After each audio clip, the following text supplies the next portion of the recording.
5 hot composting mistakes that are killing your heat. Fix these fast.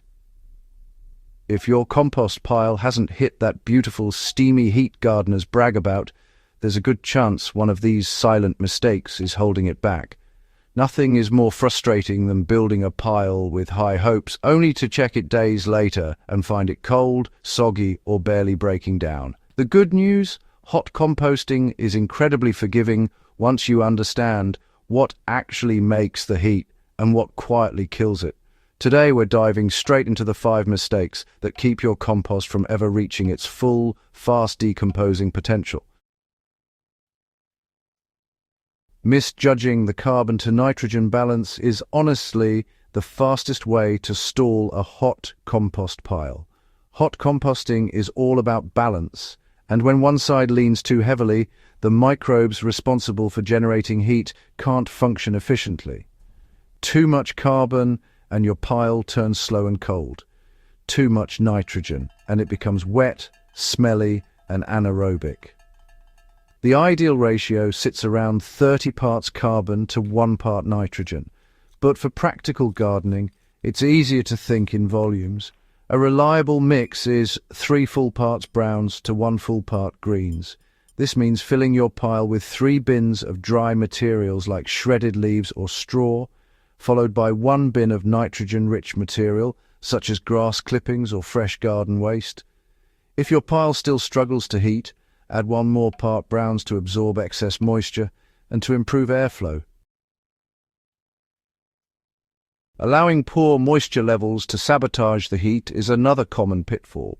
A compost pile that's too dry simply cannot heat up because microbial life slows to a crawl, but a pile that's too wet does the opposite. It suffocates the microbes that need oxygen to produce heat.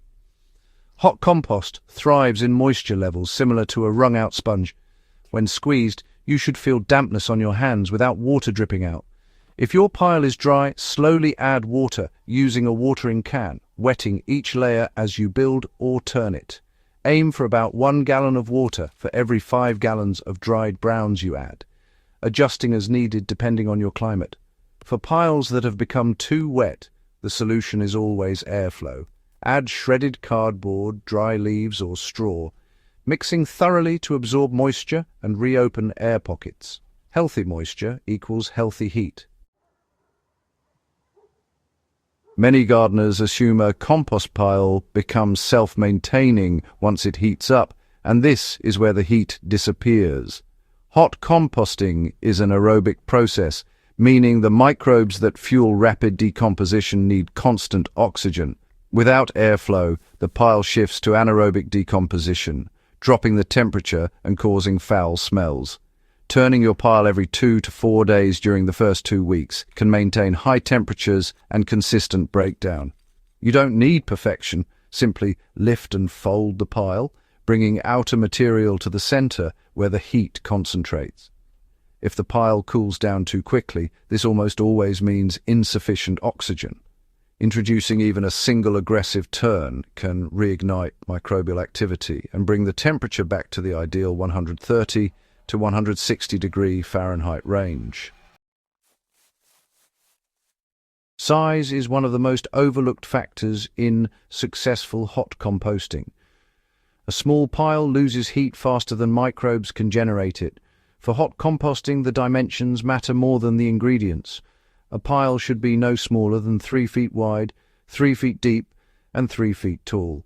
This size creates a thermal mass that traps heat long enough for microbes to multiply and drive the process forward. Larger piles hold heat even better, but anything much smaller simply cannot sustain the temperatures needed to kill pathogens, break down fibers, and dissolve plant material quickly. If your space is limited, combine materials into one central pile, rather than having several small ones scattered around the garden. One well-managed pile always outperforms 3 undersized ones. Even when your ratios, moisture and size are perfect, the wrong materials can completely derail the process. Certain ingredients take far longer to break down, while others directly limit microbial reproduction. Large branches, woody stems, thick corn stalks, and uncomposted sawdust reduce the surface area microbes need to work quickly. These materials cool the pile and slow heat production. If you must add them, shred or chip them first to speed decomposition. Meat, dairy, and oily foods attract pests and create anaerobic pockets that choke the pile. Diseased plants and seed-laden weeds should also be avoided unless you are confident your pile consistently maintains temperatures above 150 degrees Fahrenheit for several days. The cleaner your feedstock, the faster your compost cooks, matures, and becomes garden-ready. Mastering hot composting is about creating the right environment and then making small, intentional adjustments as the pile matures. You need carbon for structure, nitrogen for fuel, moisture for microbe mobility, oxygen for respiration, and enough mass to trap the heat you're working so hard to generate. When these elements come together, your pile can transform raw yard waste into rich compost in as little as 4 to 6 weeks. Hot composting isn't complicated.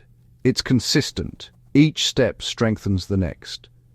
By avoiding these 5 common mistakes, you give your compost every advantage to thrive, heat up, and break down faster than you imagined possible. If you found this guide helpful and you want more master-level gardening tips that turn everyday tasks into powerful growing wins, make sure you subscribe to the Master Gardener YouTube channel and share this video.